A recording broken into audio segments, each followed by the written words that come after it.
Personnalité.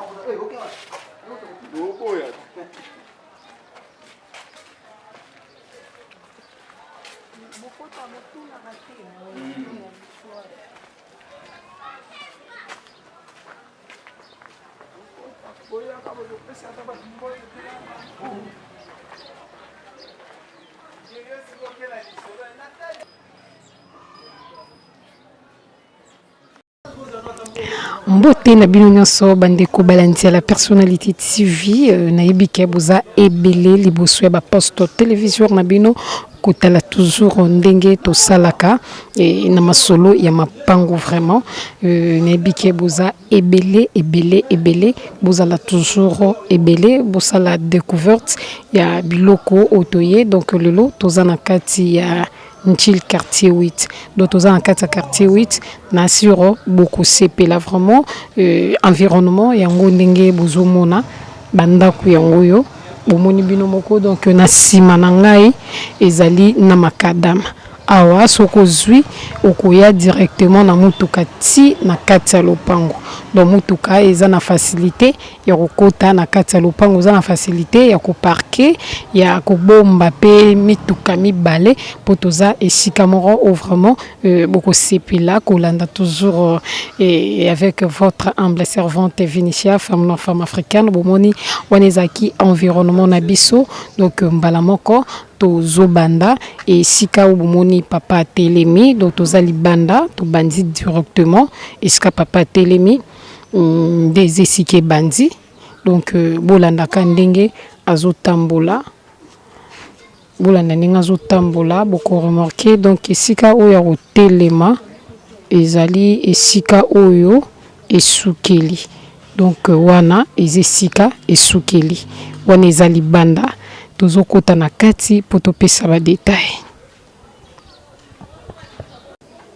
tozalaki libanda tokotisko na kati ya lopango do lopango ezali komesurer 16 mètres sur 20 bomoni ndenge ezali eza na 3 portes do eza na 4 portes liboso nango ezali na 4 portes liboso na yango lopango yango yo babi ezali 16 mètres sur 20 eza clôturé na sir na ngambo kuna bozomona voisin ye wana ndenge tobaki environnement bozomona voisin ye wana kuna na ngambu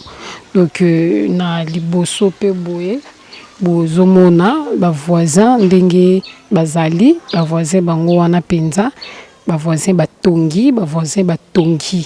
donc lopango mobimba yango yo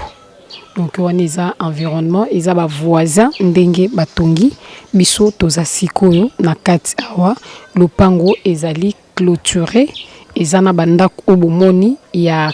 eza na 4 portes obomoni ma lopango balobi ezali na 2 possibilités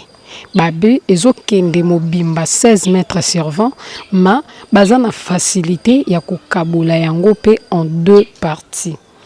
parties bomoni bino moko lopango ndenge ezaleli donc soki bakokabola yango na 2 parties bomoni esika papa telemi wana ezali esika oyo bakokabolela yango donc 2 portes eke kuna 2 portes mosusu ekei mopanzi oyo lopango yango oyo eza na espace na kati baza na pompe pe ya mai pe ezali donc pompe mai ezali lopango ezali vraiment eza monene ndenge bomoni eza na pompe mai donc tozotambola mpona kolakisa bino sima pe ya lopango ndenge ezaleli wana tozotambola toujours bomoni bino moko ba porte ya bandako ndenge ezali donc toko continuer kopesa ba détail nango do ezali ba ndako ya ba chambre salon do eza ba ndako ya ba chambre salon tozokoma tozokoma awa toza na sima ndenge tolobi bazali ko diviser yango en deux parties. Donc eza juste sika mabaya wana obozomona esika ya mabaya wana ezali ndenge bako diviser yango na ndenge ya sima. Moto oyo akozwa mopanzi oyo akozwa deux portes ya ba chambre salon akozwa deux portes ya ba chambre salon na ba toilette yango oyo moto akozwa na mopanzi kuna akozwa deux chambres salon studio na chambre salon. Côté ya chambre salon awa azali na capacité ya kokomisa yango tango mosusu studio et puis le reste kuna ameka kotonga toilette pour ba toilette ekei beaucoup plus na mopanzi moko wana toza na sima bomoni bino moko donc mopanzi o eza na ba toilette mais mopanzi wana eza na ndako lisusu do sima na ye aza na ndako lisusu ya chambre salon. Donc tozo poussa liboso pona kopesa bino ba détail ya ba prix na yango ndenge bazolingela. Kaka ndenge tozo continuer na émission na biso penza babi botala bino moko ndako ndenge zali. Donc batonga yango vraiment fondation nango batonga yango na ba moellon donc eza fondation moko penza ya makasi eza fondation makasi babi ba chambre salon kuna na mopanzi kuna deux chambres salon studio na sima ezali na chambre salon mususu. Donc prix na bango awa balobi bandi yango na 120 000 à discuter. Babi na 120 000 wana à discuter ezali kambo lisolo mosombi na moteki wana na prix nango mobimba. Mandenge bazali ko diviser yango en deux parties. Moto moko akozwa 8 mètres sur 20 wana batie yango na 60 000 à discuter. Balobi ezali kambo ya lisolo ya mosombi na moteki. Donc toza na quartier 8 lopango oyo ezali 3e parcelle avant okoma donde tozawa avant koma makadam au compte 3 parcelles so posa na makadam pour que okite okoma ti awa okutanga 3 parcelles. Donc oyo eza lokola 4e parcelle ezali non loin na makadam. Donc ozu vraiment mutuka na yo ti na porte ya lupango. Donc tolobi kobanga prité toza kati njil quartier 8 la personnalité tu vis na kati ya quartier 8 balobi wela c'est le temps wela c'est le temps biso na kati la personnalité TV banda ko umela raté. Donc boye bibino moko ndenge to salaka. Donc benga la personnalité TV tu ne seras jamais déçu car ndenge to salara mosala do tolobi bozala connecté bozala branché bozala scotché pona kokoba kosala ba découverte bomoni environnement ndenge ezali. En tout cas c'est le temps pompe ya mai na kati lopango wela.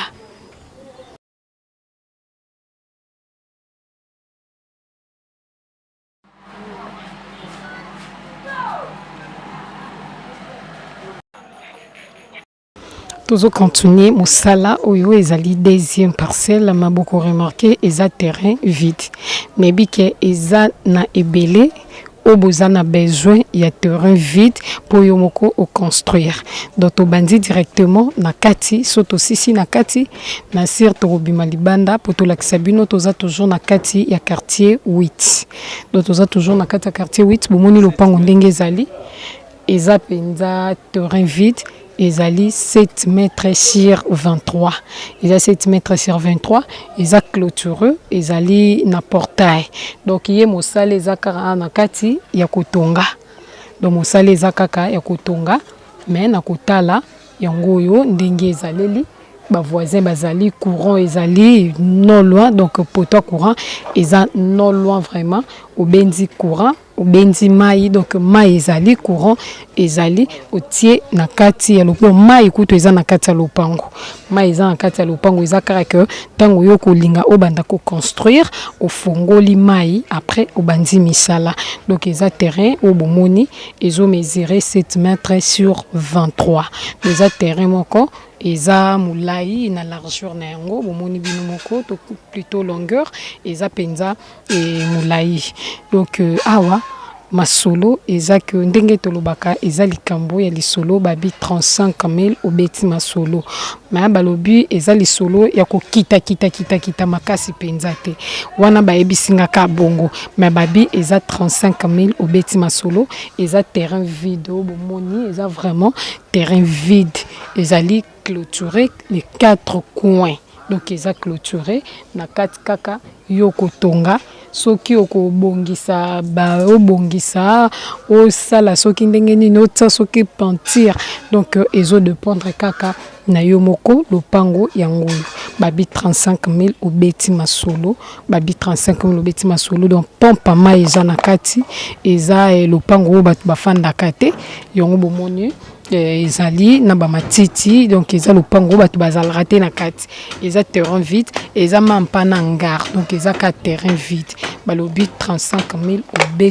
obeti masolo wana tozaki na kati tobandi na kati ma tozobima libanda pona kolakisa bino pe environnement kolakisa bino ndenge ezaleli donc toza toujours na kati ya quartier 8 tolobi zala branché zala scotché zala connecté. Donc esika touti na kati libanda na yango donc tobandaki na kati et puis tobimi libanda ebandi juste na bordure wana ya pembe esika bomoni papa pusani donc wana na bordure wana ya pembe eye kosuka ti esika papa atelemi na bordure wana lisusu donc ndenge toti koloba babi ezali 7 mètres sur 23 environnement eza bien bato bazali donc tozo benga bino vraiment tobi bozala branché bozala scotché bozala collé donc soki tozongi na simaboye eza pe parcelle ezali non loin na makadam eza non loin na makadam donc ezali 4e parcelle na makadam mutuka et d'orange mutuka yango yo eza liboso na biso peut-être kangi environnement mais mutuka eza donc lopango mutuka eza na facilité ya kokoma ti na kati ya lopango et koti et fanti donc aux na facilité nzeleza kitoko na quartier 8 balobi c'est le temps yaka kobeta lisolo en tout cas bazo zelo maboko kufungwana.